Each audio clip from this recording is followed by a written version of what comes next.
નમસ્કાર વિદ્યાર્થી મિત્રો, આજે આપણે પરાગનયન એટલે શું અને તેના વિવિધ પ્રકારોની ચર્ચા કરીએ. તો પરાગનયનની વ્યાખ્યા આપીએ. પરાગનયન એટલે શું?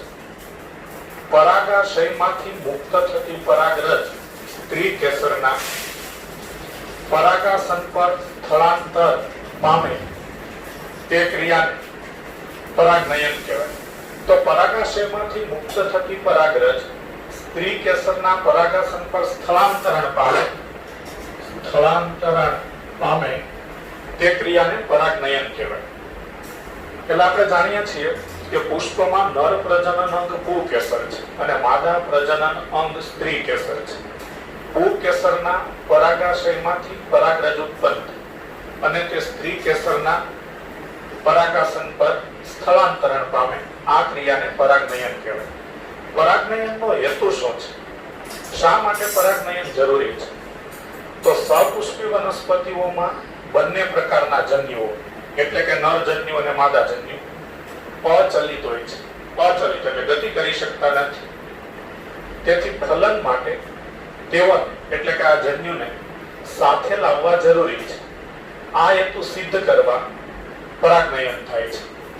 તો પરાગનયન થવાનો હેતુ નરજન્યુ અને માદાજન્યુને ભેગા કરવા માટે છે, એટલે કે સાથે લાવવા માટે છે.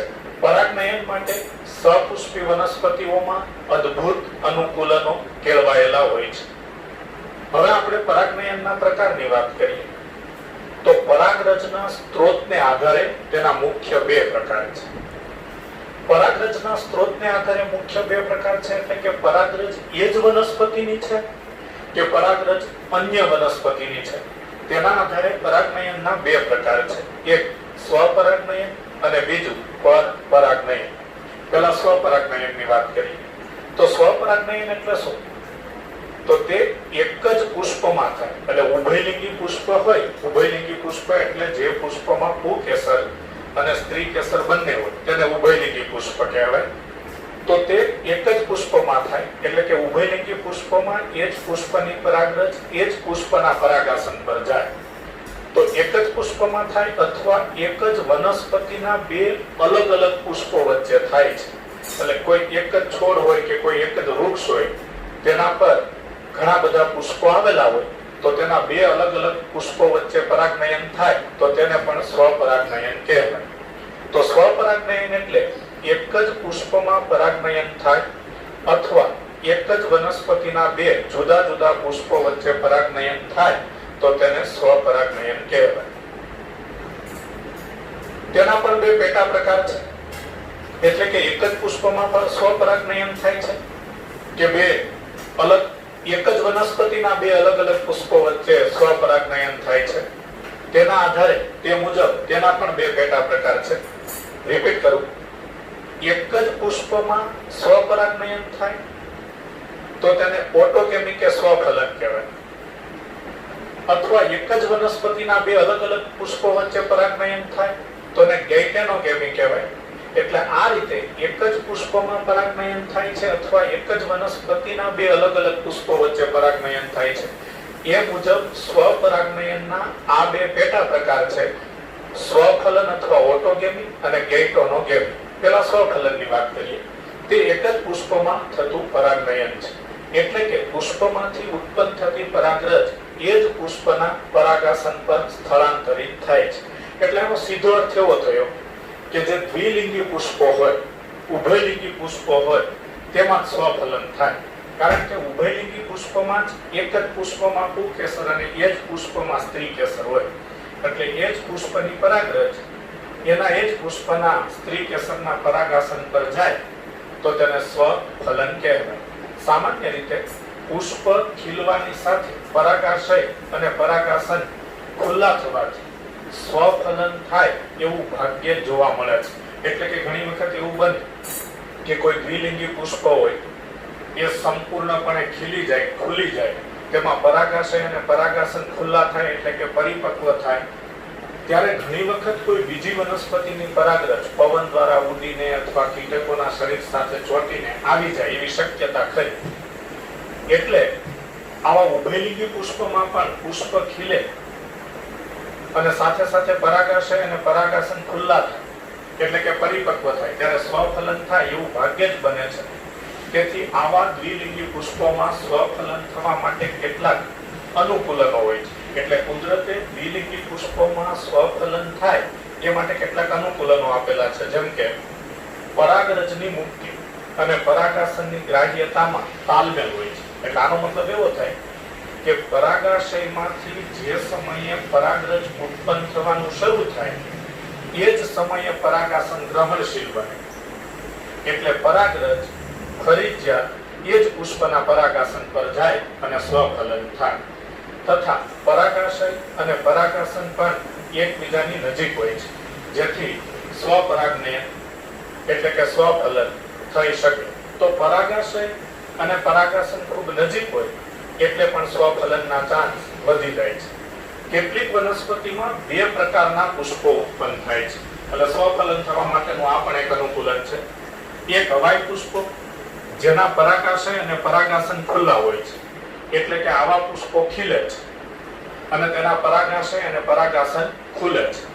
બીજા સવૃત પુષ્પો. સવૃત પુષ્પો એટલે શું? તો આ દ્વિલિંગી પુષ્પો ઉત્પન્ન થયા બાદ તેના સંપૂર્ણ જીવનકાળ દરમિયાન ક્યારેય ખીલતા નથી. એટલે સવૃત પુષ્પો કોને કહેવાય? તો કેટલાક પુષ્પો એવા હોય છે જે દ્વિલિંગી હોય છે અને તે ઉત્પન્ન થયા બાદ તેના સંપૂર્ણ જીવનકાળ દરમિયાન ક્યારેય ખીલતા નથી. તો જે દ્વિલિંગી પુષ્પો વનસ્પતિ પર ઉત્પન્ન થયા બાદ તેના સમગ્ર જીવનકાળ દરમિયાન ક્યારેય ન ખીલે તેને સવૃત પુષ્પો કહેવાય. અને આ ઘટનાને સવૃત પુષ્પતા કહેવાય. દાખલા તરીકે વાયોલા, અબુટી, કોમેલિના આ બધી વનસ્પતિઓમાં સવૃત પુષ્પો ઉત્પન્ન થાય છે. પણ ક્યારેક એવું બને છે કે આ સવૃત પુષ્પો ફ્લાવરિંગ સિઝનમાં પુષ્પીય ઋતુમાં લેટ ઉત્પન્ન થાય છે, મોડા ઉત્પન્ન થાય છે. એટલે આ વનસ્પતિઓ સાથે સાથે હવાઈ પુષ્પો પણ ઉત્પન્ન કરે છે. એટલે સવૃત પુષ્પોમાં ફરજિયાત સ્વફલન થાય છે અને તે સ્વફલન થવા માટેનું જ અનુકૂલન છે. છતાં આ વનસ્પતિઓ હવાઈ પુષ્પો એટલા માટે ઉત્પન્ન કરે છે કે ક્યારેક ફ્લાવરિંગ સિઝનમાં આ સવૃત પુષ્પો લેટ ઉત્પન્ન થાય છે.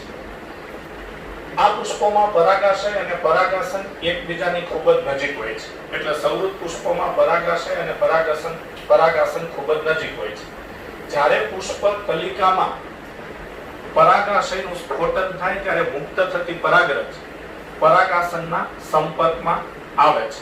આમ સવૃત પુષ્પોમાં સ્પષ્ટપણે એટલે કે ફરજિયાત સ્વફલન થાય છે, કારણ કે અન્ય વનસ્પતિની પરાગરજ પરાગાસન પર સ્થાપિત થવાની કોઈ તક રહેતી નથી.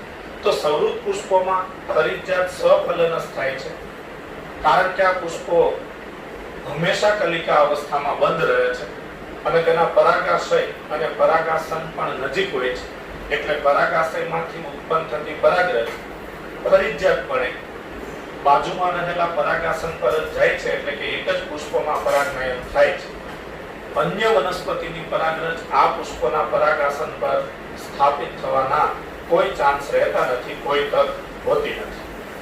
સવૃત પુષ્પોમાં પરાગવાહકોની ગેરહાજરીમાં પણ બીજ સર્જન થાય છે. એટલે કે સવૃત પુષ્પો છે એ બીજ સર્જનની, બીજ નિર્માણની ખાતરી આપે છે.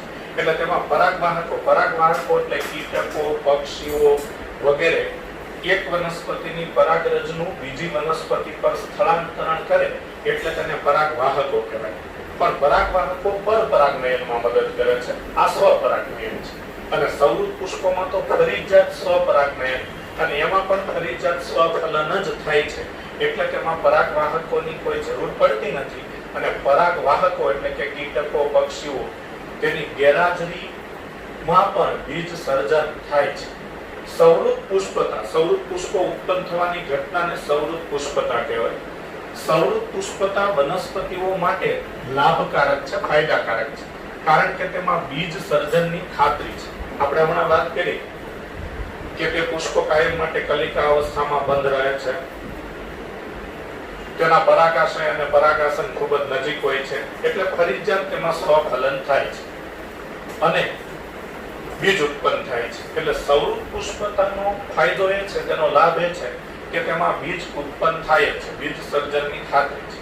પરંતુ તેમાં કોઈ નવી ભિન્નતા કે જે નવી જાતિના નિર્માણ માટે જરૂરી હોય છે, તે નવી ભિન્નતા ઉત્પન્ન થતી નથી.